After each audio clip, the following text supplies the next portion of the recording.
Olá, eu sou o professor Emerson e nós vamos dar continuidade aos nossos estudos de História.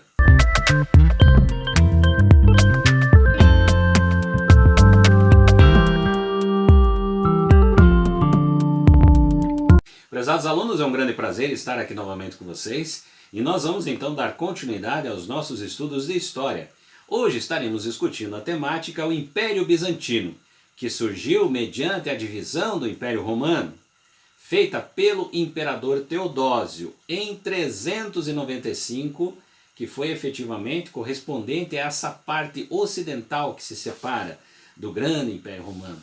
Sua capital era Constantinopla, o antigo Bizâncio, que por conta da posição geográfica possibilitou um desenvolvimento do comércio de forma assim espantosa.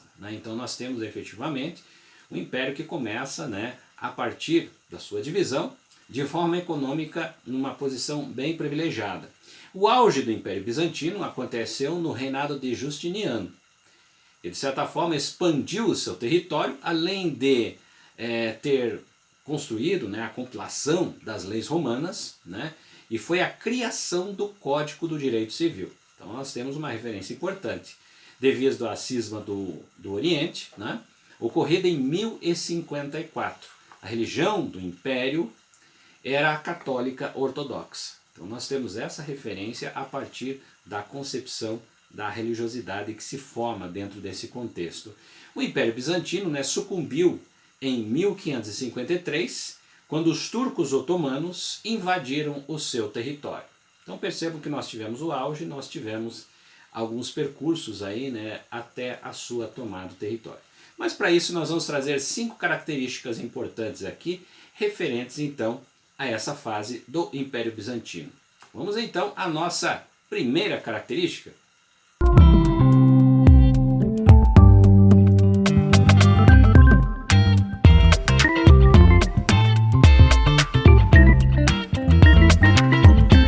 Aqui nós temos então a arte no Império Bizantino. A arte no Império Bizantino teve uma influência do cristianismo e das suas produções. Então grande parte do que se produzia, desde pintura, esculturas, elas estavam condicionadas principalmente a essa proximidade com o comportamento e o pensamento e a forma de agir do cristianismo. Com o poder imperador atingindo esse âmbito religioso, ele também tornou a figura marcante e presente nas obras artísticas produzidas aí nessa fase do Império Bizantino.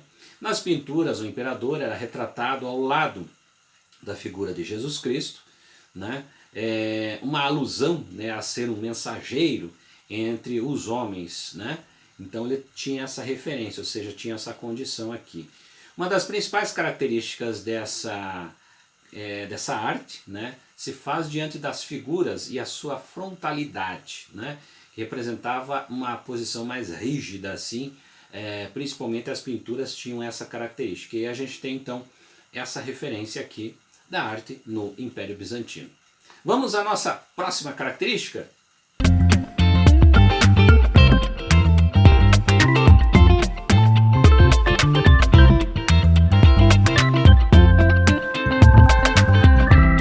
A sociedade no Império Bizantino. A sociedade no Império Bizantino era de característica patriarcal. Não abria espaço para a participação das mulheres, então você tinha toda uma sociedade muito mais rígida nesse sentido, que eram efetivamente a metade da população. As classes sociais eram pobres, camponeses, soldados e comerciantes. Então você tinha, pensando na pirâmide social, você tinha essa referência, ou seja, esses que estavam abaixo de uma concepção, por exemplo, de nobreza. Os integrantes da Igreja Ortodoxa tinham a participação efetiva na administração do Império.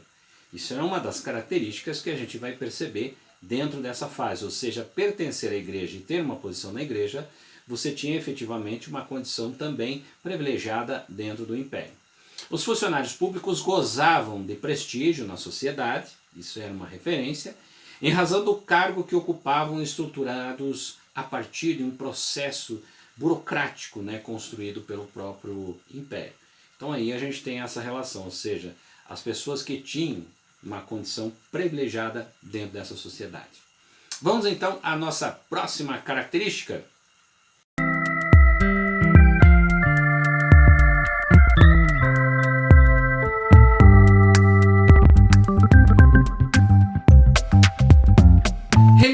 no Império Bizantino, né? Então, o imperador bizantino tinha um papel ativo das atividades eclesiásticas dentro desse processo. Surgiu assim o cesaripapismo. O que quer dizer isso? Essa relação do líder, bem como também a condição de um papa. Ou seja, o imperador era o chefe político e da igreja. Então, agregava essas duas funções. A doutrina cristã estava atrelada às ordens do imperador. Então você tinha uma referência baseado nessa condição, né, de como eram as regras e como era conduzido o império. Por conta dessa disputa, várias imagens foram destruídas. Então isso não se permitia. Percebo vocês que já tem todo um processo aí que vai ocorrer.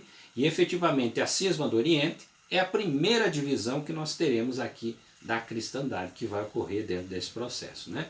Os romanos e bizantinos se separaram em 1054. Além da Igreja Católica Romana, surgiu no Oriente, né, a Igreja Católica Ortodoxa, que é basicamente o que nós estamos citando aqui dentro desse contexto. Vamos então à nossa próxima característica.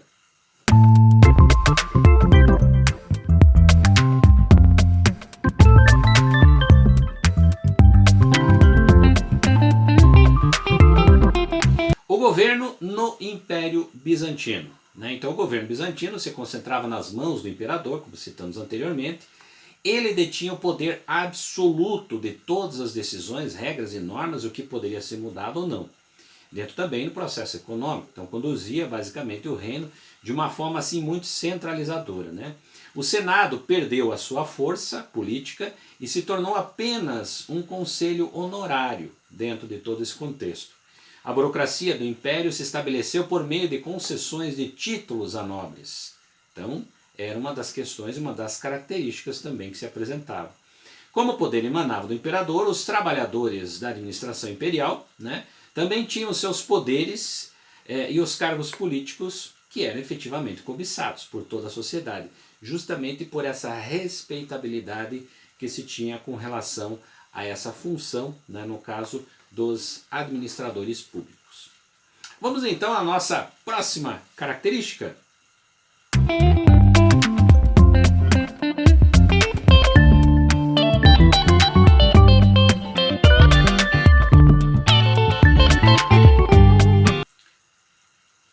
Economia no Império Bizantino. Constantinopla se tornou não apenas a capital dos bizantinos, né, mas também o principal centro comercial, né, do Oriente. Então percebo vocês que tem toda uma relação. Sua posição geográfica privilegiada estabeleceu grande parte de uma rede comercial, havendo negociações com várias partes do mundo, como o norte da África, Europa e Ásia. Então dentro desse contexto você vai ter efetivamente um crescimento econômico muito forte. Enquanto Roma se escravizava após constantes invasões dos povos bárbaros, a Europa Ocidental era ruralizada, né, e se dividia em milhares de feudos. O Oriente tinha Constantinopla a sua principal referência e ainda permanecia e resistia, né? O Estado bizantino controlava efetivamente as atividades comerciais por meio, né, de importações e exportações, que era efetivamente um dos aspectos fortes da sua economia, bem como pelo sistema monetário também, né?